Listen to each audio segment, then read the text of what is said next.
पापा ये जी कैश क्या है जो क्लाउड एआई की वजह से 50% क्रैश हो गया? बेटा जी कैश एक क्रिप्टो प्रोजेक्ट है जिसे नवल रविकांत ने कभी बिटकॉइन से कंपेयर किया था और इसने एक साल में 2000% का रिटर्न दिया।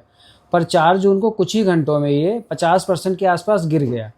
जिस वजह से गिरा वो सिर्फ क्रिप्टो नहीं बल्कि पूरे फाइनेंशियल सिस्टम के लिए एक बुरी खबर है। अब ये सोचो तो बिल्कुल ऐसा है जैसे कोई आदमी आरबीआई के प्रिंटिंग प्रेस में घुसकर अनलिमिटेड नोट्स प्रिंट करके अपने घर ले जाए और किसी को पता भी न चले। और एक कहानी शुरू हुई 29 मई को, जब एक सिक्योरिटी इंजीनियर टेलर हॉर्नबी ने एंथ्रोपिक के एआई मॉडल ओपस 4.8 की मदद से जी कैश के सबसे एडवांस्ड क्रिप्टोग्राफिक सिस्टम को एग्जामिन किया। एग्जामिनेशन से ये पता चला कि इसके शील्डेड पूल में एक ऐसा क्रिटिकल बग है जिसको एक्सप्लॉइट करके अनलिमिटेड जी कैश टोकन्स क्रिएट किए जा सकते हैं जो बिल्कुल रियल लगेंगे।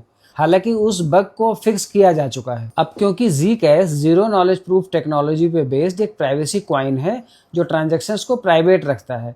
तो ये कभी पता ही नहीं चल पाएगा कि उस बग को पहले एक्सप्लॉइट किया गया था या नहीं। अब यहीं से सबसे बड़ा सवाल ये खड़ा होता है कि अगर एक semi advanced AI model crypto के सबसे सोफिस्टिकेटेड सिक्योरिटी सिस्टम को एक दिन में क्रैक कर सकता है तो हमारे ट्रेडिशनल फाइनेंशियल सिस्टम्स कितने सेफ हैं। वैसे भी एंथ्रोपिक का सबसे एडवांस्ड एआई मॉडल ओपस 4.8 नहीं बल्कि माइथोस है, जिसे अभी पब्लिकली रिलीज भी नहीं किया गया है। और इंडिया सहित दुनिया के कई देशों ने इसके बारे में इमरजेंसी मीटिंग्स भी बुलाई थी और खुद को सिक्योर रखने के लिए प्रोजेक्ट ग्लासविंग का एक्सेस भी मांगा था।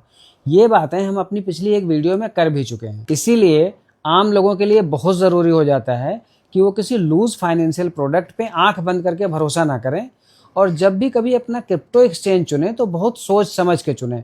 एटलीस्ट मैं तो यही कर रहा हूँ, क्योंकि जी कैश का ये क्रैश हमारे लिए तो एक स्टोरी हो सकता है पर पूरे फाइनेंशियल सिस्टम के लिए एक वार्निंग शॉट है।